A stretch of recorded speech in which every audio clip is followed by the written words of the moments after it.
The dragons had ruled for 3,000 years. No one alive remembered a time before them.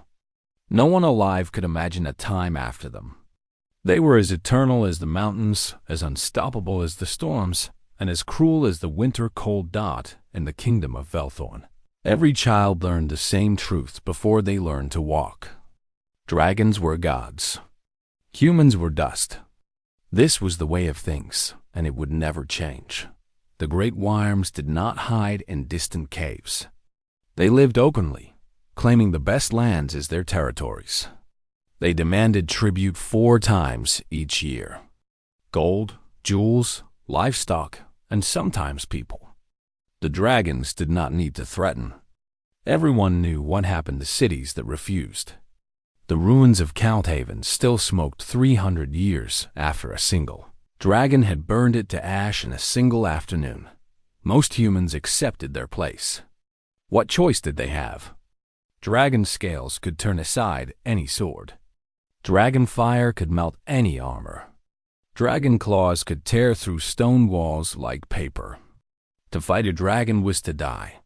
So people bowed their heads, paid their tribute, and prayed they would never attract the attention of the masters above. But not everyone accepted this. Truth. In the mining town of Korath, a blacksmith named Mira Valderin worked her forge from dawn until dusk. She was 32 years old, with strong arms from years of hammering metal and gray eyes that seemed to see more than they should. Her father had been a blacksmith. His father before him. Korath sat at the base of the Iron Mountains, and its people had pulled ore from the earth for generations. Mira had never been content to simply make horseshoes and farming tools. She experimented. She mixed different metals together to see what happened. She studied the old texts that traveling scholars sometimes brought through town. She asked questions that other smiths considered a waste of time. One day, the miners brought her something strange. Deep in a new tunnel, they had found a vein of gray crystal mixed with the iron ore. It was ugly and dull, nothing like the gems the dragons loved. But when Myra struck it with her hammer, the crystal hummed. The sound was faint, almost too quiet to hear, but it made her bones vibrate in a way she could not explain. She took the crystal home and began to experiment. It took her 3 months to figure out how to refine the strange mineral. It took her another 2 months to learn how to mix it with iron. The process was difficult and dangerous.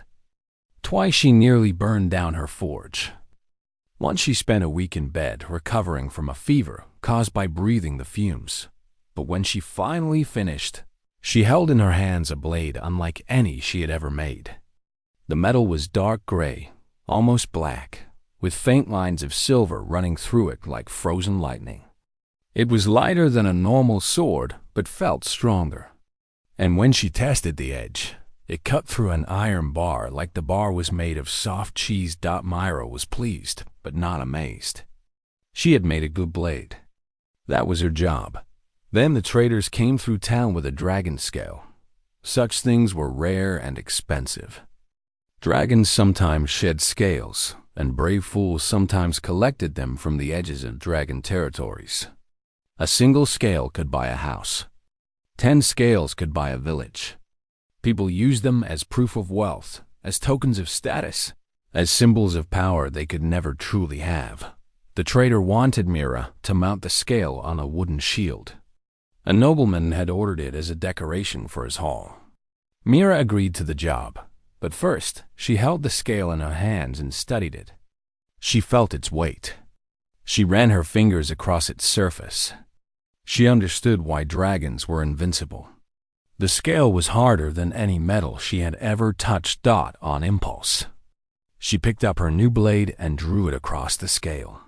The blade cut through the dragon scale like it was soft butter. Mira dropped both items and stepped back. Her heart was pounding. Her hands were shaking. She looked at the 2 pieces of the scale lying on her workbench, and she understood that the world had just changed forever. For 3 days, she told no one. She thought about what she knew. She thought about what she should do. The safe choice was obvious. Destroy the blade. Forget what she had learned. Live her quiet life and die her quiet death, like every other human in history. But Mira thought about the children who were taken as tribute. She thought about the cities that burned. She thought about 3,000 years of humanity living in fear. On the fourth day, she packed her tools and her ore samples and left Korath forever. There were rumors of a hidden city where free humans lived beyond the reach of dragons. Most people thought it was just a story, a fairy tale parents told to give their children false hope.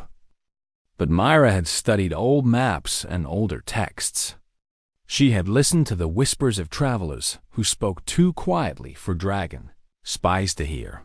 The hidden city was called Thorn Hollow, and it was real.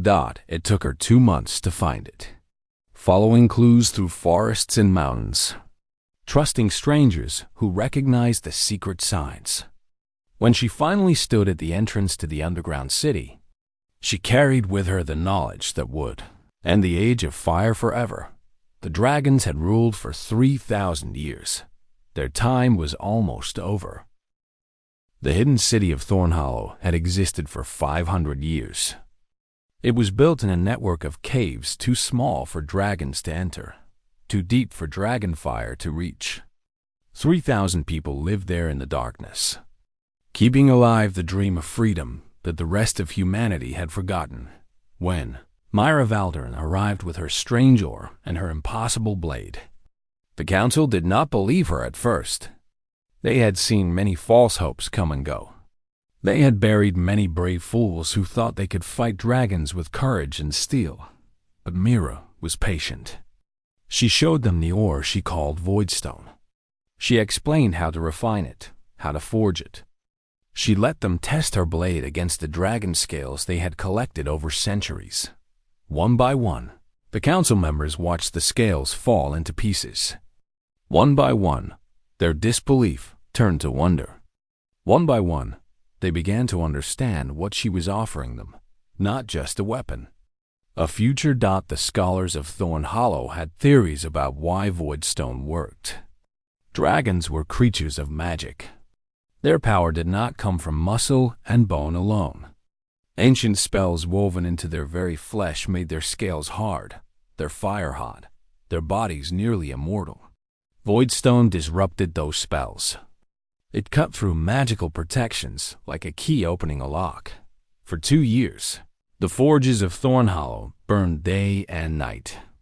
Myra trained other smiths in her techniques. The miners found more Voidstone veins deep in the mountains. Slowly, carefully, they built an arsenal of weapons that no dragon had ever faced. The weapons were not enough. They needed soldiers who knew how to use them. Commander Jorik Strand had spent 20 years studying dragons. He had watched them fight. He had mapped their territories. He had recorded their habits and weaknesses. Most people thought he was crazy, wasting his life learning about creatures that could never be defeated. Now his knowledge became the most valuable thing in Thorn Hollow. Jorik trained an elite force of 40 soldiers. He taught them how dragons attacked, how they moved, how they thought. He designed tactics for creatures that had never needed to defend themselves.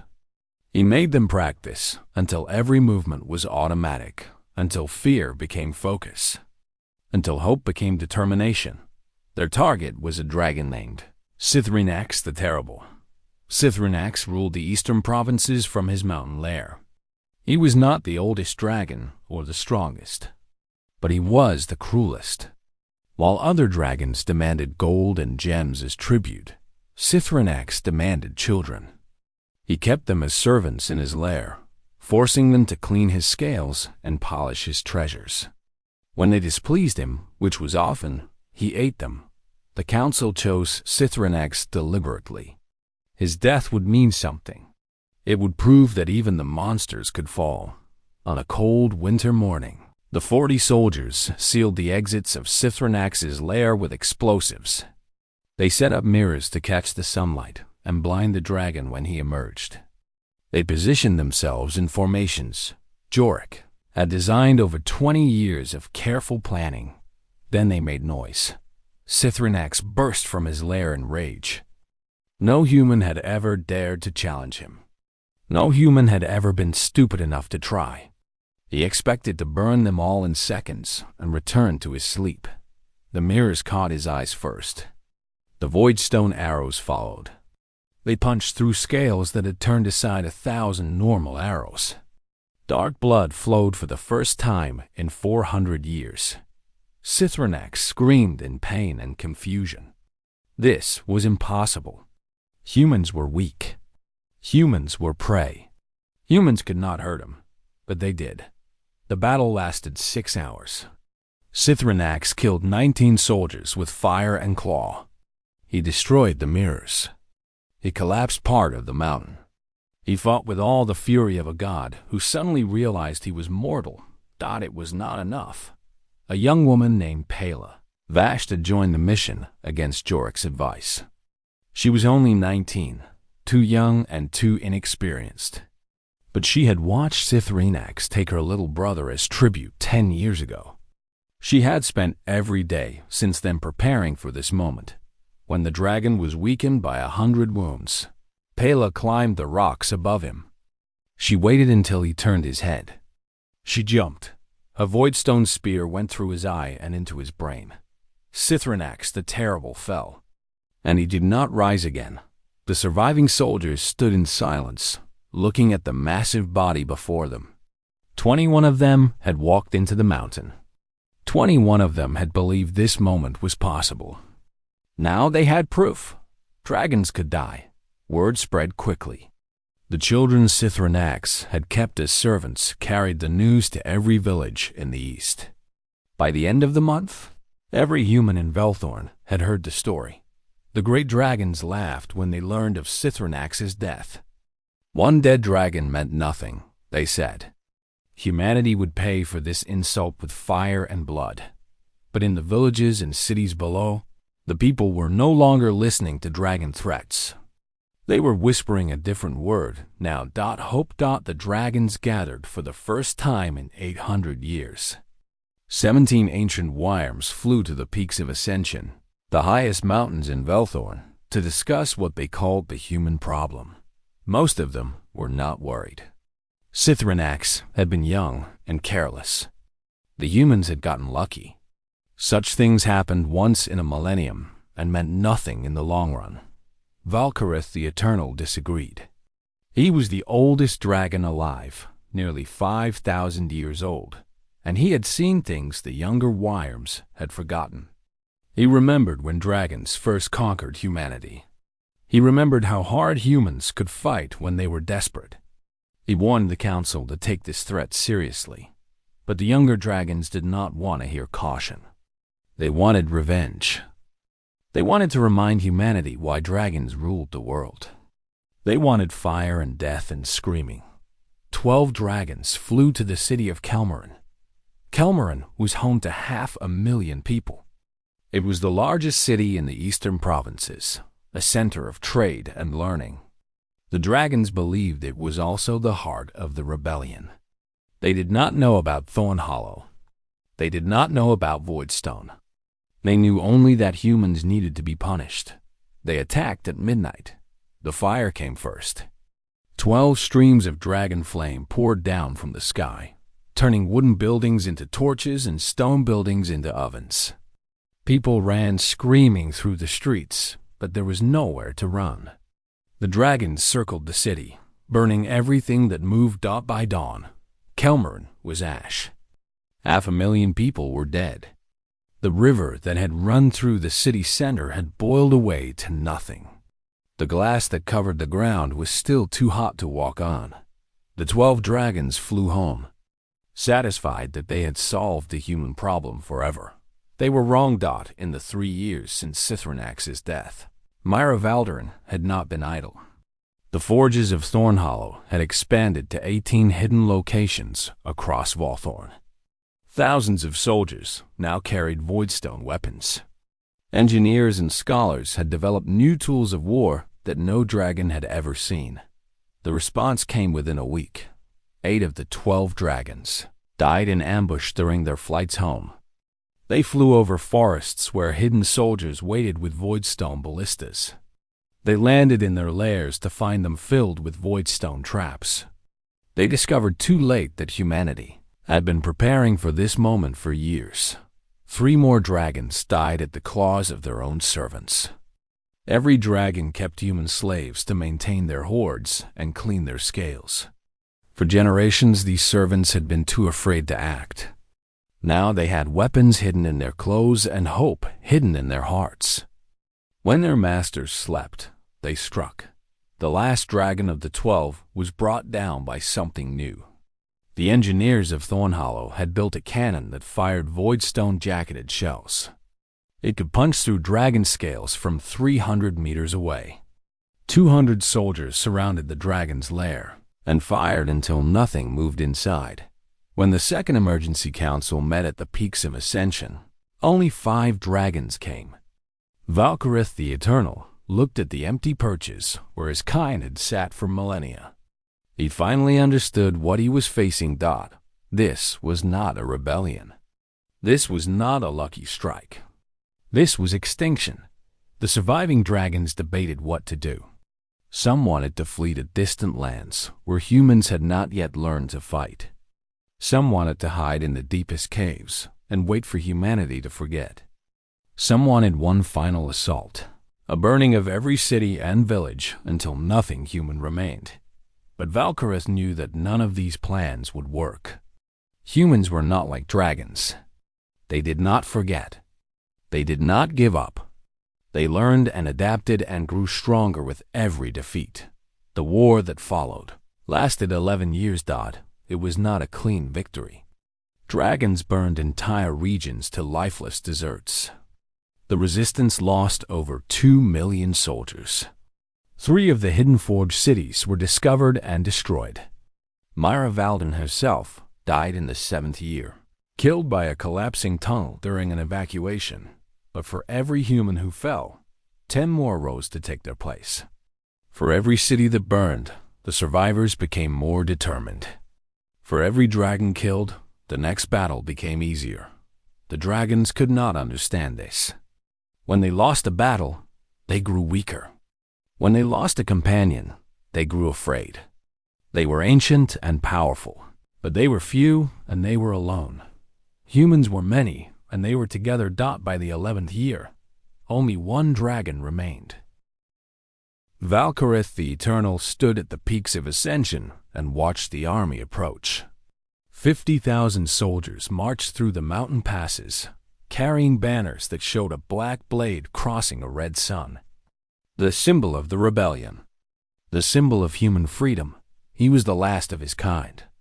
The other 16 dragons were dead. Their hoards had been claimed by humans. Their lairs had been sealed with stone. Their names were becoming stories that children told to scare each other at night. Valkyrith was 5,000 years old. He had watched civilizations rise and fall. He had seen comets cross the sky and mountains crumble to dust. He had believed that dragons would rule forever. Now he faced a choice. He could fight and die. He could flee and live in hiding. Or he could do something that no dragon had ever done before. He could negotiate. Commander Pela Vasht led the army. She was 35 years old now, her hair streaked with gray, her face marked with scars from a dozen battles. 16 years ago, she had been a frightened girl who jumped on a dragon's head with a spear. Now she was the most respected leader in Velthorn. She climbed the mountain, alone to meet the last dragon. Valkyrith was massive, his scales the deep blue of a midnight sky, his eyes burning with ancient fire. He could have killed her with a single breath. She knew this. She came anyway. The dragon spoke first. His voice was like thunder rolling through the peaks. He asked why she had come. Did she want to watch him die? Did she want to strike the final blow herself? Did she want revenge for all the centuries of suffering? Pela shook her head. She had not climbed this mountain for revenge. She had climbed it to offer him a choice. The terms were simple. Valkyrith could take exile in the distant northern wastes beyond the edge of human lands. He would never return. He would never hunt humans again. In exchange, he would be allowed to live out his remaining centuries in peace. The dragon stared at her for a long moment. Then he asked a question that seemed to genuinely puzzle him. Why would she show mercy? After everything dragons had done to her kind for 3,000 years? After watching her brother taken as tribute and her cities burned to ash? Why would she not demand his death? Pela sat down on a rock and looked at the ancient creature before her. She explained it as simply as she could. Humans were not dragons. They did not need to rule others to feel powerful. They did not need to hoard treasures to feel secure. They did not need to crush their enemies to feel victorious. They could afford to be merciful because they had already won. The war was over. Dragon supremacy was finished. Whether Valkyrith lived or died would not change that truth. But how humans chose to end this conflict would define what they became in the ages to follow. If they killed the last dragon in cold blood, they would become conquerors, no different from the creatures they had overthrown. If they showed mercy, they would prove that humanity was something new, something better. Valkyrith was silent for a very long time. The sun moved across the sky. The army waited in the passes below. The world held its breath. Finally, the last dragon lowered his head. He accepted the terms. He would go north and never return. Some historians would later say this was a mistake. They would argue that the last dragon should have been killed to ensure humanity's safety forever. But Pela understood something those critics did not. The true end of dragon supremacy came not when the last worm died or fled. It came when humans no longer needed to fear them. It came when a woman could sit before an ancient god of fire and calmly offer him terms, knowing that her people had already won. It came when mercy became possible because strength was no longer in doubt. Valkyrith flew north that evening. He was never seen again. 1 year later, the people of rebuilt Kelmarin unveiled a statue in their central square. It showed not a warrior or a dragon slayer, but a woman at a forge. Myra Valdern stood frozen in bronze, her hammer raised, her eyes fixed on a future she would never see but had made possible. Around the statue's base, they carved simple words in the common tongue. She gave us the blade. We forged the future. The age of fire had ended. The age of humanity had begun, and in villages and cities across Velthorn, children grew up hearing a different truth than their parents had learned. Dragons were not gods. Humans were not dust. The world could change. The impossible could become possible. All it took was one person with a hammer and a dream.